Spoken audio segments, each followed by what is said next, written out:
Assalamualaikum warahmatullahi wabarakatuh.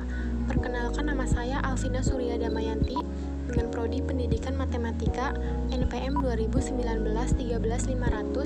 2019-13500-423. Di kesempatan kali ini saya akan membahas mengenai etika lingkungan dan pengembangan permukiman. Pada bahasan ini ada 3 poin penting, yaitu pengembangan permukiman, pembangunan berwawasan lingkungan dalam pembangunan permukiman, tata ruang, dan pengelolaan lingkungan. Dapat kita ketahui bahwa pengembangan permukiman memiliki pengertian. Menurut Undang-Undang Nomor 4 Tahun 1992, permukiman mengandung pengertian sebagai bagian dari lingkungan di luar kawasan lindung, baik berupa kawasan perkotaan maupun pedesaan yang berfungsi sebagai lingkungan tempat tinggal atau lingkungan hunian dan kegiatan yang mendukung perikehidupan dan penghidupan. Kata permukiman mempunyai makna yang lebih menunjuk kepada objek yang dalam hal ini hanya merupakan unit tempat tinggal atau hunian.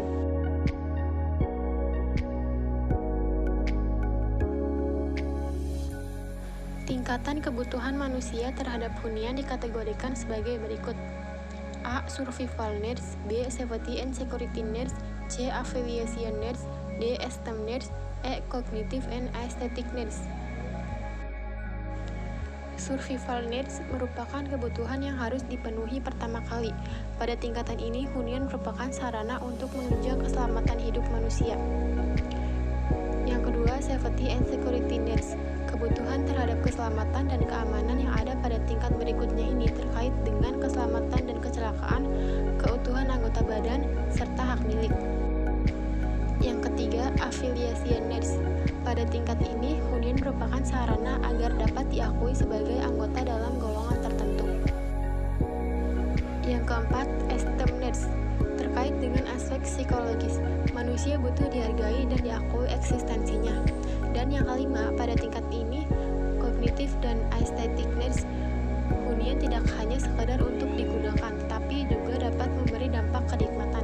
Misalnya, dinikmati secara visual pada lingkungan sekitarnya.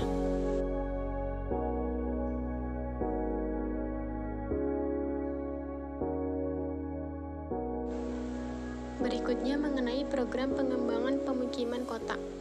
Program pengadaan rumah baru. Pembangunan rumah baru harus dilakukan dengan mempertimbangkan beberapa hal, yaitu penyediaan infrastruktur, penyediaan fasilitas pendukung, ketersediaan ruang terbuka. Program perbaikan rumah kampung. Kampung adalah salah satu elemen pembentuk kota. Tingginya angka kepadatan penduduk di kampung-kampung perkotaan membawa berbagai dampak negatif bagi kondisi kampung tersebut, yaitu kehidupan sosial yang tidak teratur, tingkat ketersediaan fasilitas, kurangnya infrastruktur, tata guna lahan yang tidak teratur, kondisi rumah yang kurang sehat. Program peremajaan kota. Sasaran kegiatan ini adalah peremajaan yang bersifat strategis yang biasanya berupa sarana dan prasarana dengan kualitas rendah, sarana dan prasarana yang mendukung pengembangan suatu wilayah, sarana dan prasarana di kawasan yang sering mengalami bencana. Program rumah sewa. Program ini merupakan solusi terbaik untuk mengatasi masalah hunian terhadap suatu tingkat perkotaan sudah sangat tinggi serta sulit untuk mendapatkan lahan yang kosong. Contohnya yaitu berupa apartemen rumah sewa atau rumah susun maupun kontrakan.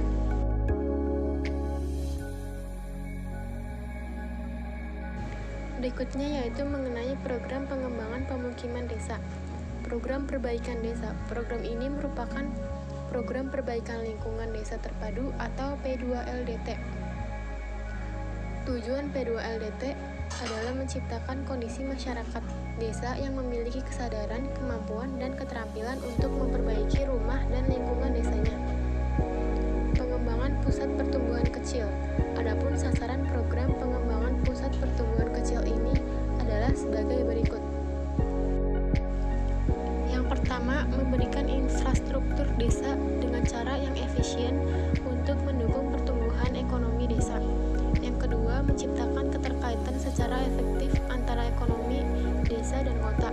Yang ketiga, mempergunakan sumber daya manusia dan alam yang tersedia di daerah secara maksimal. Yang keempat, memberikan kualitas pelayanan ekonomi dan sosial yang tinggi untuk masyarakat desa.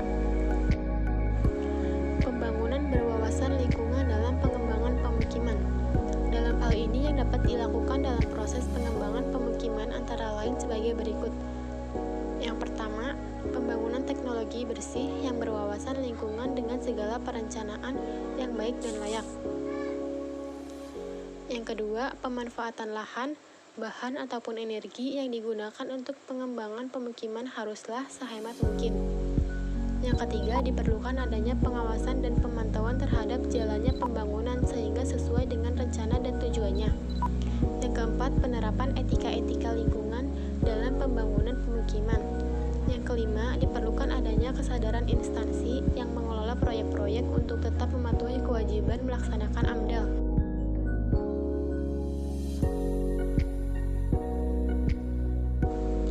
Dan yang kelima, peran serta masyarakat dalam mensukseskan pengembangan pemukiman yang berwawasan lingkungan.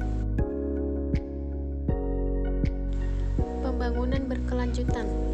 Poin pertama, kota, alam, dan keberadaan. Dengan pemahaman ini, alam dan budaya atau lingkungan alami dan lingkungan manufaktur yang terdapat di kota tidak mungkin dimengerti dan ditangani sendiri-sendiri. Poin kedua, pembangunan berwawasan lingkungan. Pada hakikatnya, pembangunan berkelanjutan merupakan aktivitas memanfaatkan sumber daya guna meningkatkan kualitas hidup. Poin ketiga, tata ruang dan pengelolaan. Lingkungan tata ruang adalah wujud struktural pola pemanfaatan ruang, baik yang direncanakan maupun tidak. Cukup sekian pemaparan dari saya mengenai materi tentang etika lingkungan dan pengembangan pemukiman. Wassalamualaikum warahmatullahi wabarakatuh.